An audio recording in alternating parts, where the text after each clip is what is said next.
penceramah ni, walaupun mungkin dia popular, ramai pengikut, dan dia dah bawa dah yang betul, cuma untuk berlaku adil kepada semua, bagi dapatkan tauliah, insyaAllah bukannya sesuatu yang sukar untuk mereka yang berilmu. Itulah pandangan penyampai radio Faizal Ismail apabila ditanya mengenai kepentingan mendapatkan sijil tauliah mengajar sebelum seorang pendakwah menyampaikan ceramah kepada masyarakat. Dalam hal ini, Faizal berkata tauliah itu perlu untuk semua penceramah bebas dan dia juga tidak terlepas memohon tauliah mengajar bagi memudahkan dia untuk menyampaikan ceramah dan motivasi kepada orang ramai. Terbaiklah Abang Faizal, macam mana boleh terfikir nak ambil tauliah mengajar ni?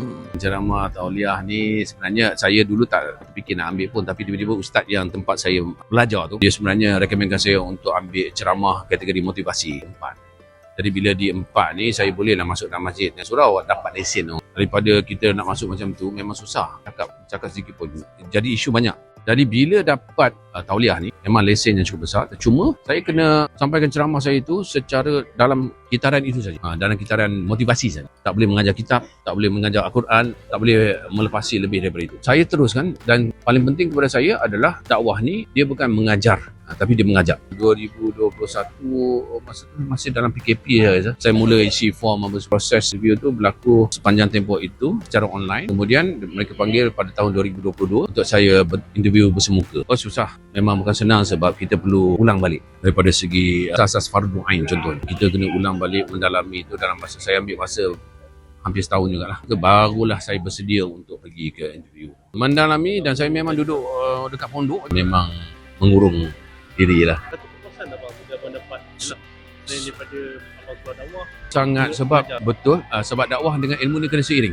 Bila dakwah ni, kita dakwah jumpa orang dekat radio contohnya, kita cakap apa kita cakap memberikan kesan, mengajak orang kepada kebaikan, itu dah dakwah. Tapi dakwah kena seiring dengan ilmu.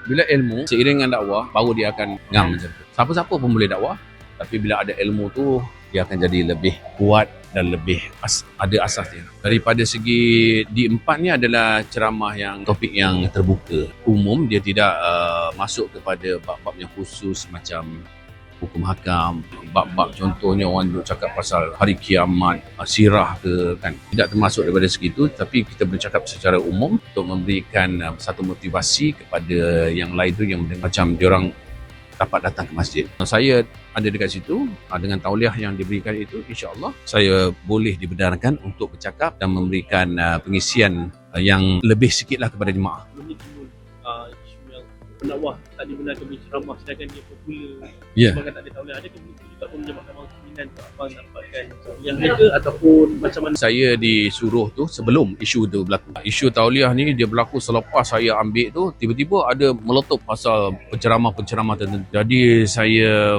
tidaklah tak menumpukan benda tu lah kepada isu tu ketika saya ambil tu. Jadi sebelum. Jadi bila meletup isu tauliah ni, saya syukurlah sebab saya dah ada, dan ketika itu saya tidak perlu mengharungi. Betul. Orang tak boleh bertikaikan. Dan saya pun bukannya melebih-lebih daripada isu tauliah. Maksud wajar sebab benda tu menjadi isu yang perlu dibangkitkan mengenai tauliah, sedangkan kalau kita tengok dia pun dah beri ceramah beberapa tahun dan dia dikenali, timbul pula isu tak dibenarkan ceramah kedekatan setiap apa. Wajar tak? Ceramah ni satunya dia nak menghalang daripada fahaman ataupun perkara yang bertentangan dengan agama lah. Penceramah ni walaupun mungkin dia popular, ramai pengikut, dan dia dah bawa dah yang betul, cuma untuk berlaku adil kepada semua, bagi dapatkan tauliah, insya-Allah bukannya sesuatu yang sukar untuk mereka yang berilmu, yang bergelar ustaz, ulama. Tapi macam saya ni, ulama pun kan sukar untuk saya, tapi untuk ustaz-ustaz semua saya kata tak ada masalah lah. Mungkin kacang untuk mereka, jadi better ambil seberapa banyak yang boleh. Kerana sekarang ni tauliah ni adalah di bawah kuasa negeri, bukan je persekutuan. Kalau persekutuan dah lain.